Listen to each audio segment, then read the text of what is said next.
Welcome to this exploration of one of the most unsettling cases on record from Harpers Ferry, West Virginia.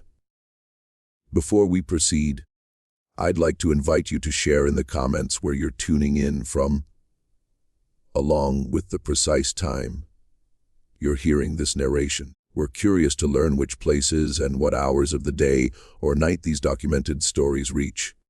The date was 1909. Harpers Ferry, a small community nestled at the meeting point of the Potomac and Shenandoah rivers, had already experienced its share of American history. John Brown's notorious raid, the strategic relevance during the Civil War, and the railway expansion had all shaped this scenic town. But towering above it all, with views over the rivers and the settlement below, stood the Hilltop Hotel. Construction had wrapped up just 2 years earlier in 1907, thanks to Thomas Lovett, a local businessman who imagined a lavish property catering to affluent travelers and Washington's elite, seeking relief from the capital's oppressive summer heat. The Hilltop Hotel quickly became well-liked. Its impressive Victorian design, broad verandas, and sweeping vistas made it the standout attraction of Harpers Ferry. The guest registry from those initial years reads like a directory of East Coast high society. Politicians, business magnates, and their families would come by train. Their heavy luggage was carried up the steep trail to the hotel by local workers. Room prices started at $2 per night, a significant amount in 1909 that ensured a certain level of clientele. But on October 17, 1909, an event occurred at the Hilltop Hotel that would cast a lengthy, dark shadow over the establishment. The Jefferson County Register reported that a visitor, Mrs. Eleanor Blackwood, age 42, from Baltimore, had seemingly vanished from her third-floor room overnight. Her possessions were left untouched. Her bed showed signs of having been slept in. The door was secured from the inside with the key still in the lock. The windows were closed. When hotel staff finally gained entry using a master key after Mrs. Blackwood failed to answer knocks for over 24 hours, they discovered the room completely vacant. The initial police report filed by Sheriff Danvers documented conversations with employees and guests. No one mentioned hearing any disturbance. No one witnessed Mrs. Blackwood departing. She had simply disappeared. Most perplexing was the note discovered on the writing desk. "The walls are too thin here. I can hear them all breathing. They know I'm listening." The handwriting was confirmed as Mrs. Blackwood's by her husband, who arrived the following day. What renders this case especially disturbing is not simply the unexplained vanishing, but the events that followed. In the weeks subsequent to Mrs. Blackwood's disappearance, 3 additional guests reported unusual happenings in their rooms, objects displaced, personal effects rearranged, and most alarming, the feeling of being observed while asleep. These grievances were recorded in the hotel manager's log, which was uncovered decades later during remodeling in 1964. Thomas Lovett, the hotel's owner, publicly dismissed these concerns. In a statement to the Harpers Ferry Gazette on November 2, 1909, he attributed the disappearance to Mrs. Blackwood likely having gone for an early morning walk, and perhaps sustaining a tragic accident on the steep pathways around the hotel. As for the other reports, he blamed the natural settling of a new structure and the overactive imaginations of city dwellers unaccustomed to rural sounds.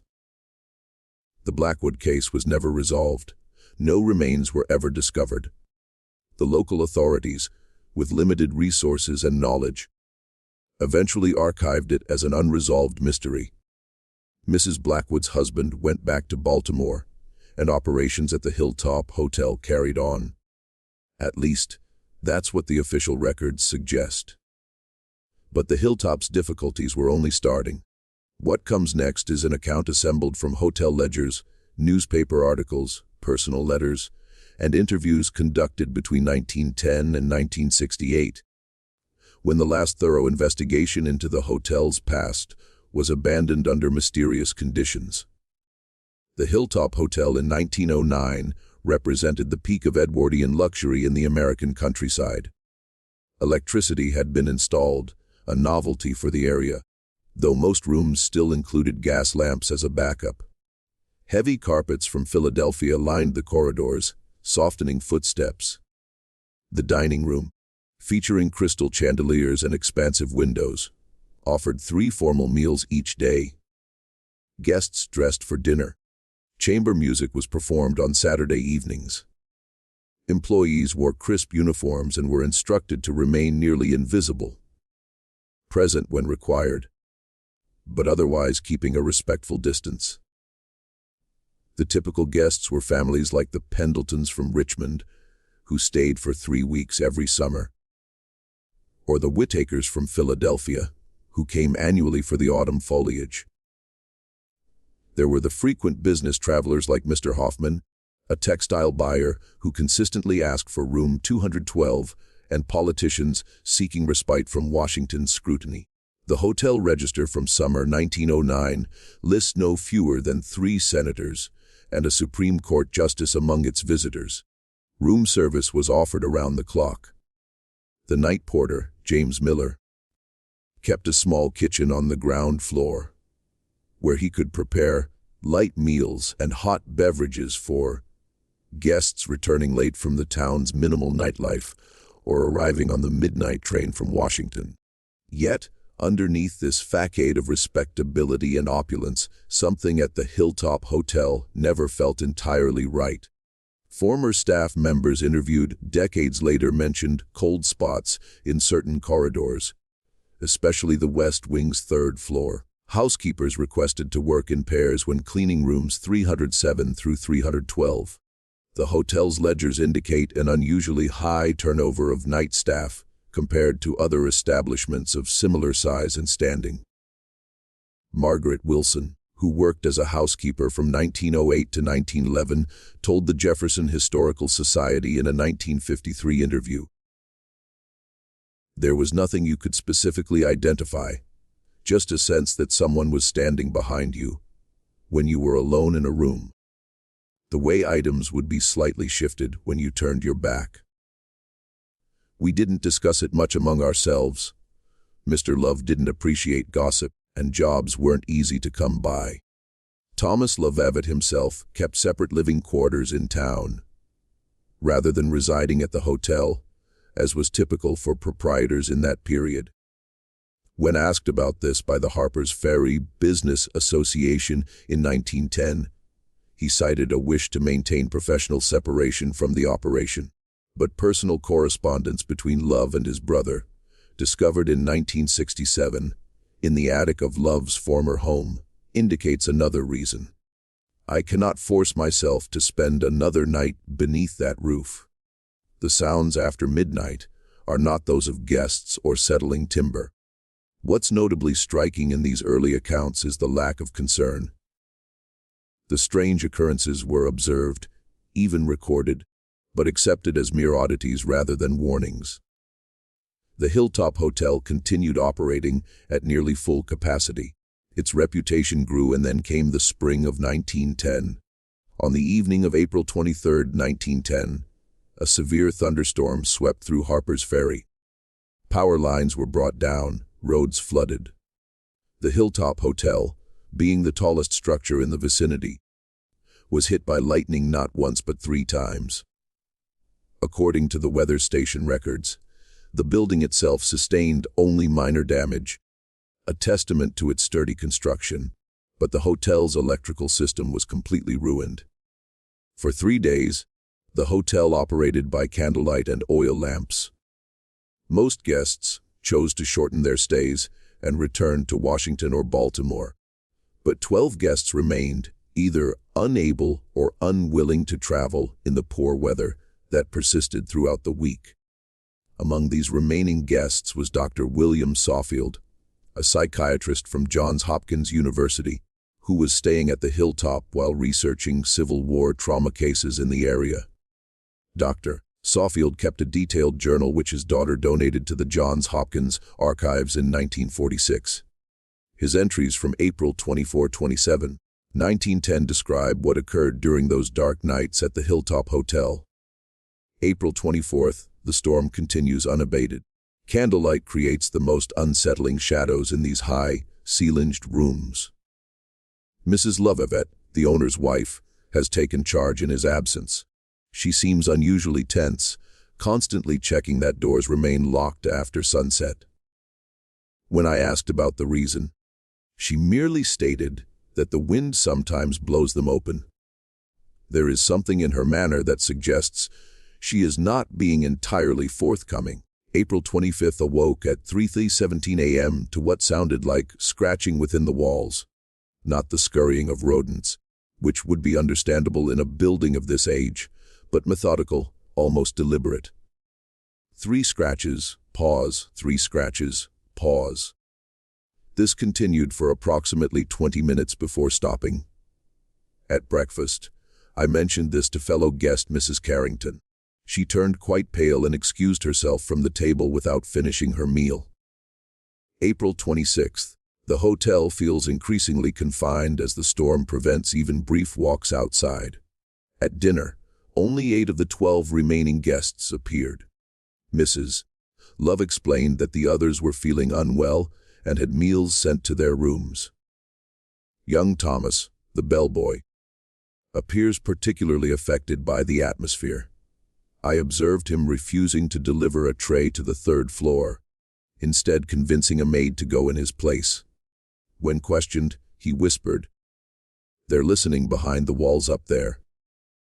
The most disturbing entry comes from April 27th, the day the storm finally broke and power was restored to Harpers Ferry. Upon finally leaving my room this morning, I discovered the most peculiar thing.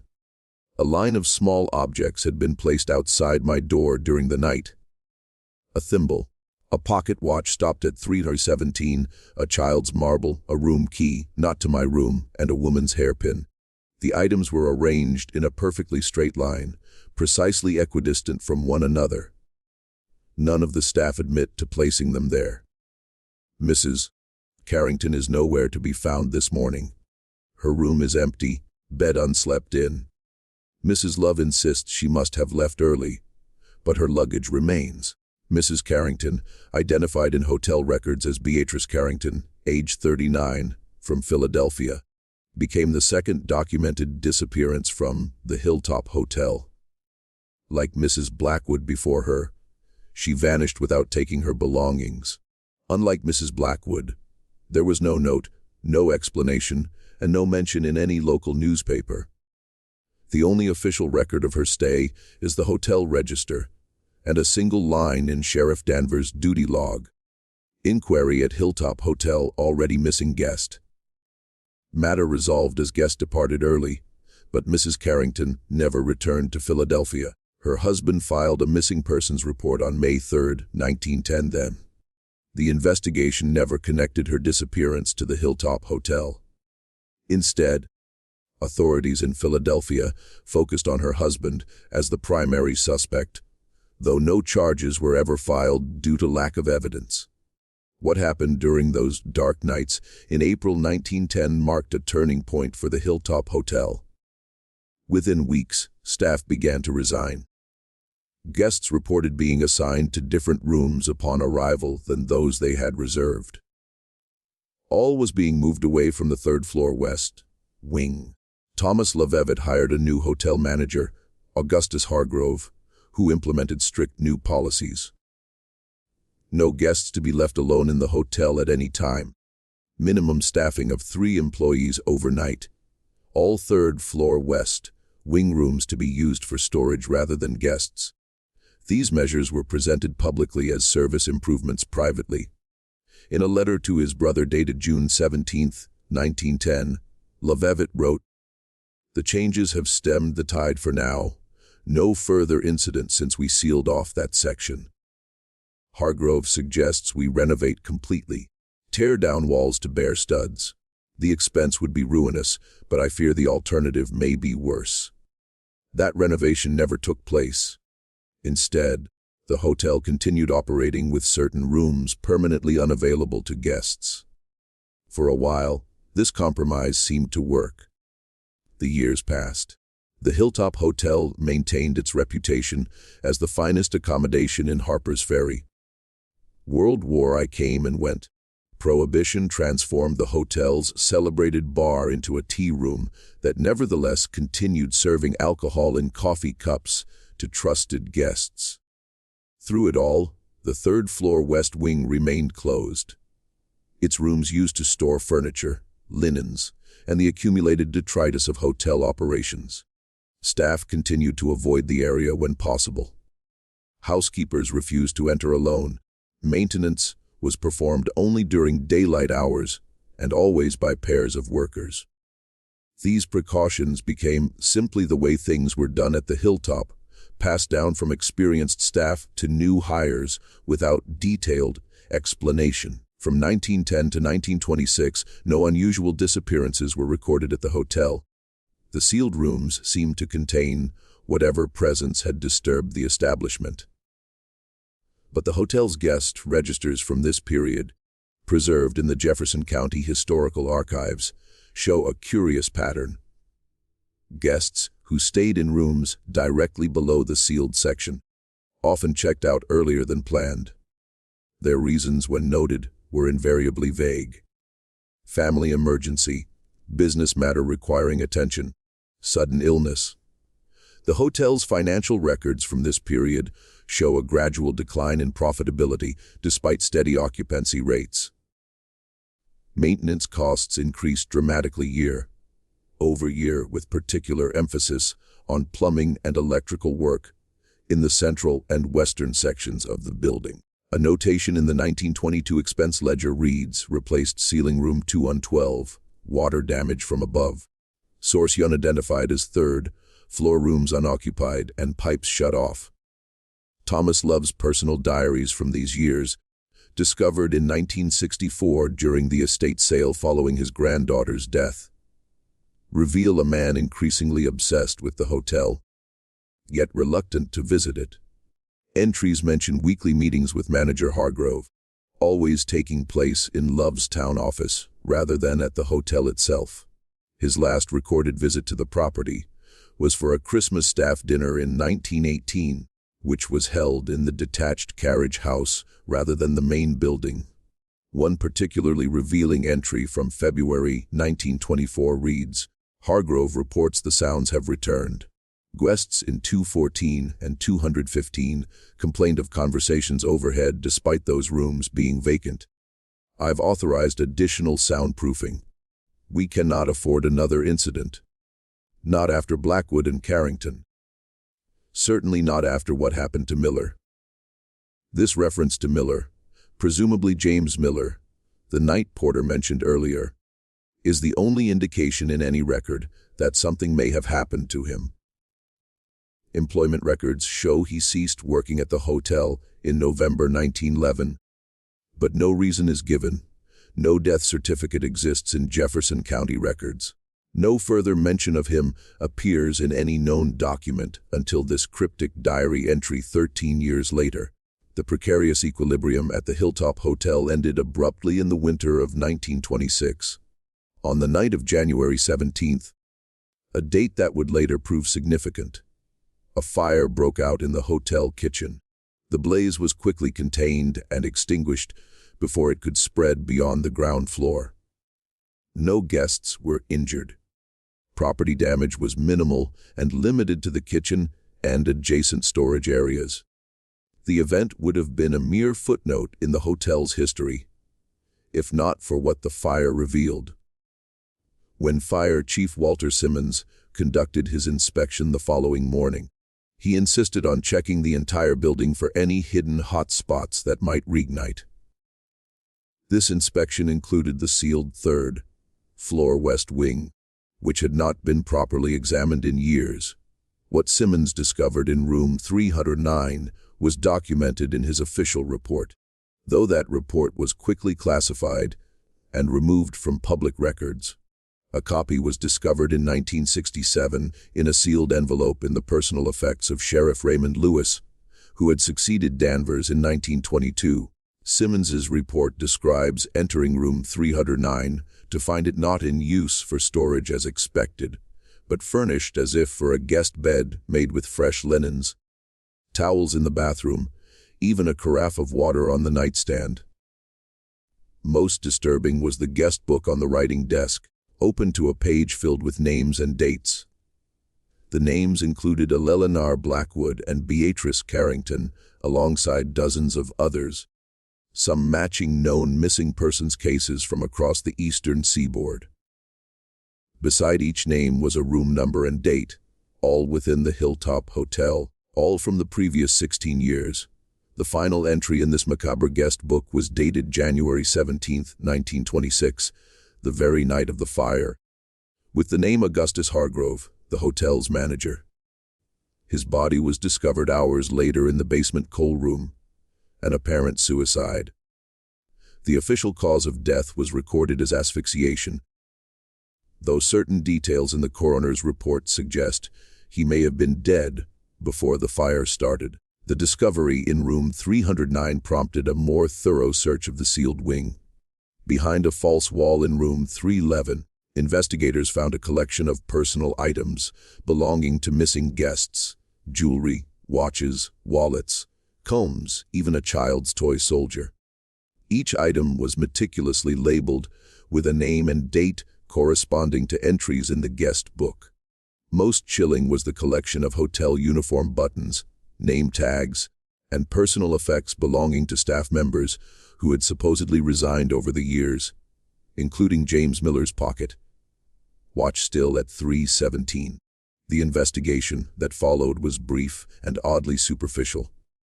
Within 2 days, Sheriff Lewis declared the case closed, attributing all irregularities to the disturbed mind of Augustus Hargrove, who was posthumously blamed for a series of murders dating back to 1909.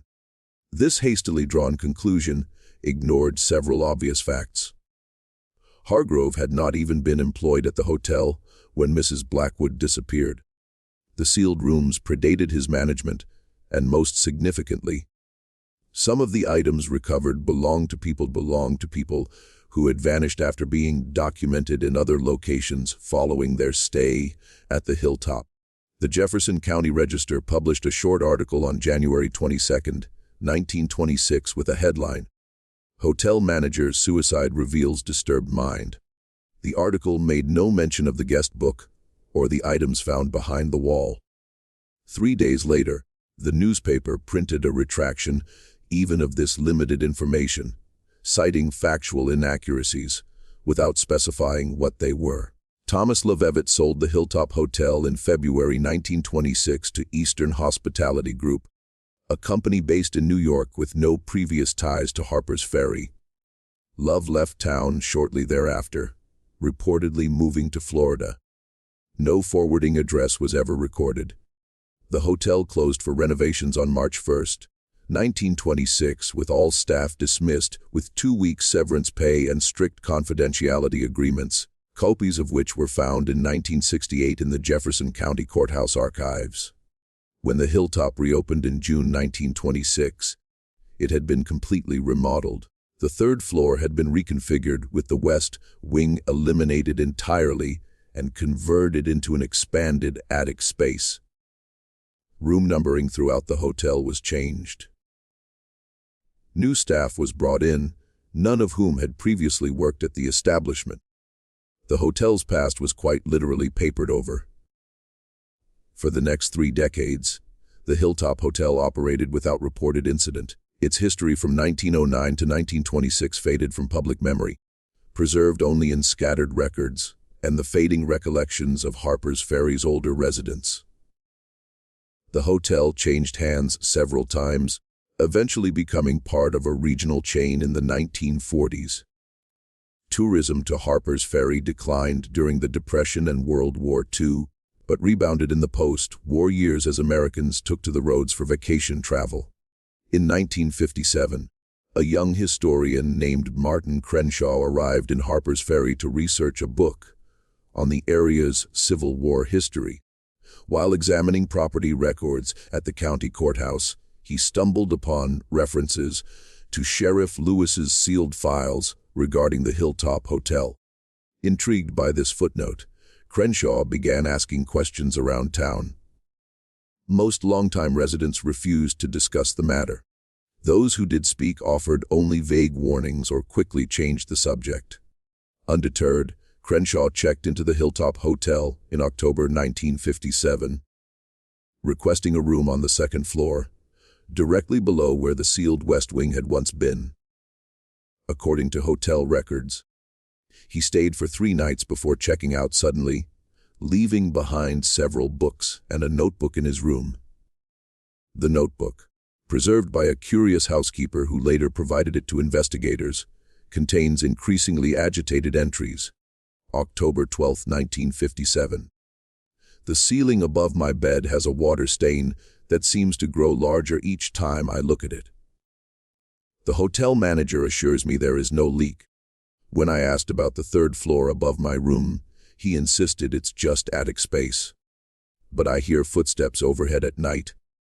Regular, measured, pacing back and forth. October 13, 1957, spent the day at the courthouse. Found death certificates for 3 hotel employees from 1911-1925, all listed as suicides or accidents. All 3 had worked night shifts. Met an elderly man at the local diner who claimed to be the nephew of James Miller. He refused to speak about his uncle's employment at the hotel, saying only, "Some things are best left alone, young man. Some doors should stay closed." October 14, 1957, 3:17 a.m. Woke to scratching sounds in the walls. 3 scratches, pause, 3 scratches. Turned on all lights. The sound stopped immediately. When I pressed my ear to the wall, I could hear what sounded like whispering, too faint to make out words. I must be imagining things due to all these old stories. The final entry, dated October 15, 1957, reads simply, "They're in the walls. They know I'm listening. I have to get out now." Crenshaw checked out that morning and returned to his home in Baltimore. He abandoned his research on Harpers Ferry and reportedly suffered a nervous breakdown several months later. In a 1962 interview with a paranormal investigation journal, the only time he spoke publicly about his experience, Crenshaw stated, "I don't believe in ghosts. I don't know what was in that hotel, but it wasn't something that had died. It was something that had never been alive in the way we understand life." Martin Crenshaw's experience might have remained an isolated incident if not for what happened in the summer of 1964. The Hilltop Hotel, now owned by Mountain View Resorts, Inc., was undergoing its first major renovation since 1926. During the removal of attic walls to install updated air conditioning, workers discovered a space that didn't appear on any building plans. A sealed room accessible only through a small crawl space behind what had once been room 309. The construction foreman David Whelan documented the discovery in his daily log. Unusual space discovered during demolition. Approximately 10 getaway appears to have been deliberately walled off during previous renovation. Contains a single chair facing the corner. Walls covered with writing. Same phrase repeated hundreds of times. They check in, but they don't check out. Writing appears to be in different handwritings and different materials. Pencil ink. What looks like blood in some places. Informed management. Told to seal it back up immediately. Bonus offered for crew's discretion. Whelan took photographs before resealing the room. These photos, along with his log, were submitted to the Jefferson County Historical Society in 1968 as part of his personal papers following his death from a heart attack. The Society's archivist at the time, Eliza Montgomery, recognized the significance of the discovery and attempted to launch a more thorough investigation of the hotel's history. Montgomery spent months compiling records, hotel registers, employment records, police reports, newspaper articles, personal accounts, creating the most comprehensive picture of the Hilltop's troubled past. She tracked down former employees, including Anna Pearson, a housekeeper from 1922-1926, who provided the most disturbing testimony yet. "We all knew about room 309, Pearson stated in a recorded interview from May 1968. "We called it the listening room, Mestre. Hargrove would spend hours in there alone. Said he was taking inventory, but there was nothing to count in there. Just that chair and his book. Sometimes we'd hear him talking like he was having a conversation, but he was always alone when someone checked. After a while, we just learned not to go near that wing unless we absolutely had to, and never after dark." When asked about the items found behind the wall in 1926, Pearson became agitated. Those weren't the only things in the walls. There were spaces, hollowed out spaces where something could stand or crouch in the walls between rooms. That's where the sounds came from. The scratching, the whispering. They weren't in the rooms. They were between them, watching, listening through little holes drilled in the wallpaper. You'd only notice if you knew where to look. Montgomery's investigation came to an abrupt end in November 1968. According to Jefferson County Sheriff Department records, she arrived at the Hilltop Hotel on November 17th with a photographer and permission from the current manager to examine the attic space, identified in Whelan's log. The hotel was closed for the season with only minimal maintenance staff present. Neither Montgomery nor the photographer, Robert Hayes, ever emerged from the hotel. When staff went to check on them, after several hours of silence, they found the attic access open, but no sign of either person. Their car remained in the parking lot. Their camera equipment was found neatly arranged at the foot of the attic stairs, untouched and unused. The search for Montgomery and Hayes lasted 3 days and involved local police, fire departments, and volunteer search parties. No trace of either person was ever found. The official report concludes, no evidence of foul play, no sign of struggle or forced entry arch exit. Individuals likely left premises by unknown means for unknown reasons. Following this incident, the Jefferson County Historical Society sealed all records relating to the Hilltop Hotel. The documentation remained inaccessible until 1996, when a Freedom of Information request from an anonymous researcher finally brought them to light. By then, the hotel had been closed permanently, a victim of changing travel patterns and declining interest in the once popular resort area. The building itself still stands, though it has been abandoned since 1976. Periodic efforts to restore or repurpose the structure have all failed, with developers citing prohibitive costs and structural issues as reasons for abandoning their projects. Local rumors suggest other reasons. Construction crews refusing to work after dark, unexplained accidents, tools, and materials disappearing. A final curious epilogue to this story emerged in 2007, when a former night auditor for the hotel during its final years of operation published an anonymous account online. This individual claimed that the hotel maintained a separate registration system for certain rooms, a paper ledger kept in the manager's office, rather than the modern computerized system used for most guests. Every month, like clockwork, we would get reservations for specific rooms, the account states. Always the same pattern. One night only, always paid in cash. Always checked in after midnight. The names were different each time, but the rooms were always the same ones, directly below where the old West Wing had been. We were instructed never to disturb these guests, never to provide housekeeping during their stay, and never to check the rooms until at least noon, the day after their scheduled checkout. The strangest part was that I never actually saw these guests arrive. The reservations would be in the book. The keys would be taken from their hooks, and in the morning, the keys would be returned to the front desk. But the rooms, when checked later, always showed signs of occupancy, beds unmade, Towels used, water glasses empty, and there was always the same thing written on the hotel notepad. Thank you for your hospitality. See you next month. 317.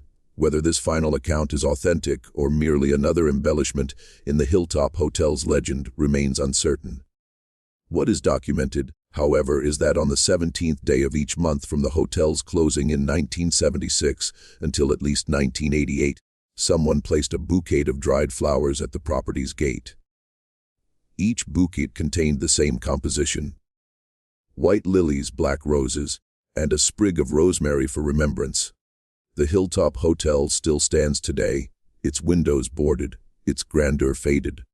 From a distance, it maintains the dignified appearance of an aging dowager, revealing nothing of its secrets. But locals still avoid the property after sunset. Hikers on nearby trails report the sound of scratching coming from the building, even on windless days. And longtime residents of Harpers Ferry share a common warning with visitors interested in the old hotel. They checked in, they never checked out, and they're still listening. Some doors once opened can never truly be closed again.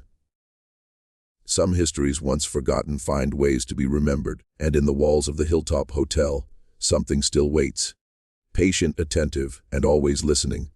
In 1965, a doctoral student named Catherine Wheeler from Georgetown University discovered a series of letters in the university archives exchanged between Thomas Love and William Sawfield following the latter's stay at the Hilltop in 1910. These letters, never cataloged properly and thus overlooked for decades, shed additional light on the hotel's mysteries.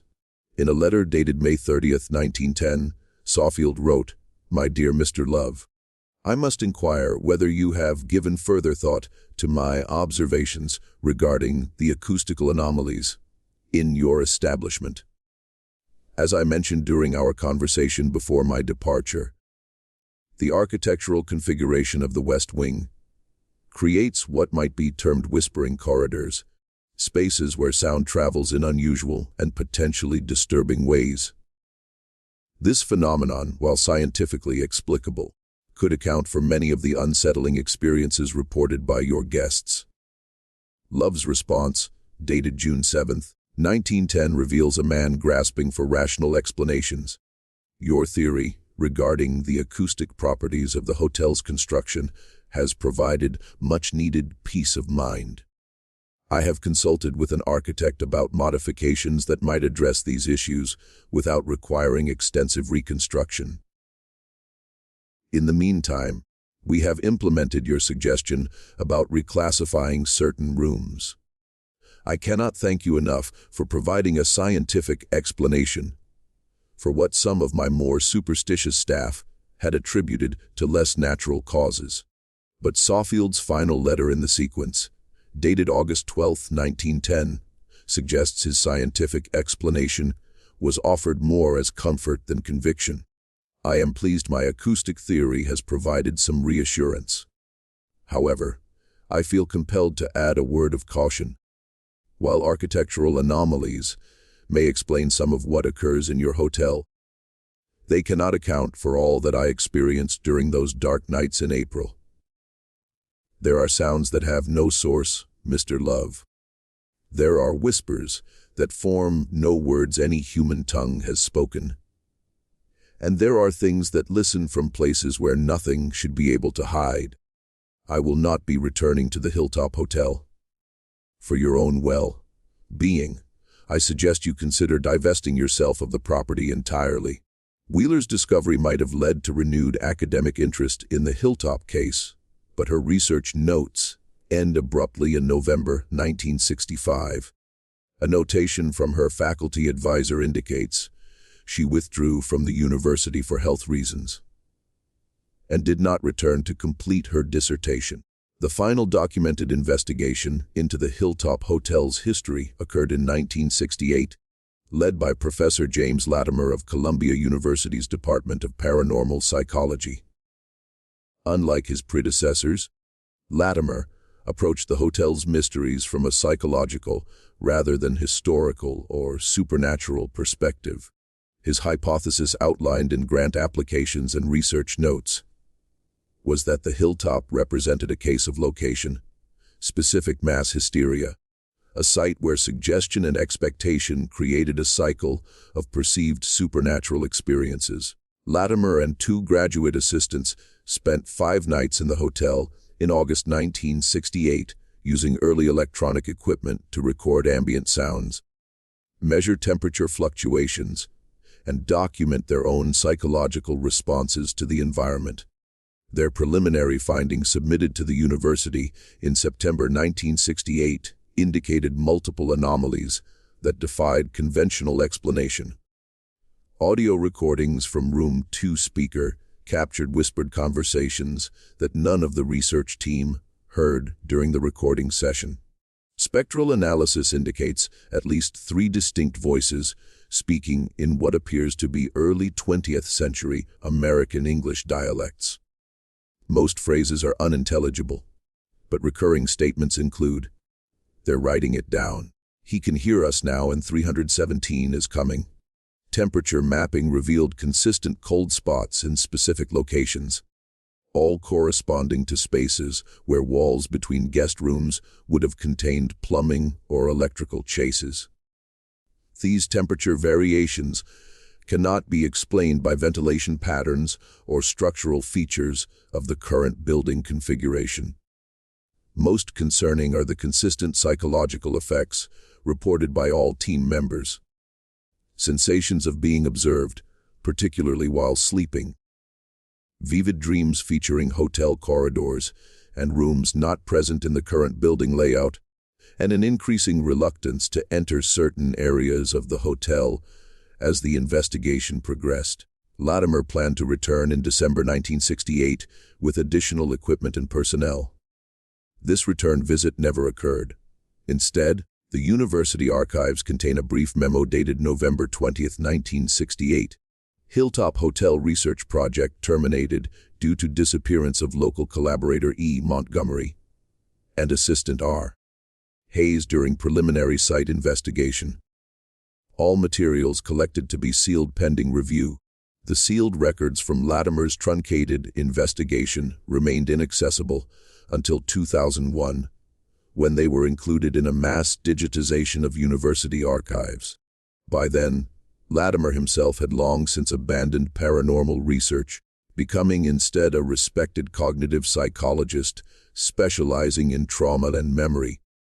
When contacted by paranormal researchers about his early work at the Hilltop, his standard response was a form letter stating he no longer discussed that period of his career, and suggesting that youthful academic enthusiasm often leads down questionable research paths best left unexplored. What makes the Hilltop Hotel case so enduring is not just the documented disappearances or strange occurrences, but the pattern of investigation itself. Each researcher who delved into the mystery either abandoned their work abruptly or disappeared while conducting it. This pattern created a self-perpetuating silence as each interrupted investigation left questions unanswered and warnings unheeded. The hotel's current state of abandonment serves as a physical manifestation of this unresolved history. Ownership of the property has changed hands multiple times since the 1970s, but no development plans have progressed beyond initial permits. The most recent attempt in 2008 ended when the development company declared bankruptcy after spending millions on plans and preliminary site work without breaking ground on actual construction. Local records indicate that engineering surveys have consistently identified structural issues requiring extensive remediation before renovation can proceed. Yet independent assessments have found the building's basic structure remarkably sound for its age.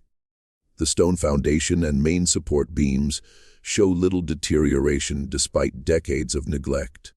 What keeps the Hilltop Hotel standing empty on its promontory above Harpers Ferry seems to be not physical decay, but something more intangible.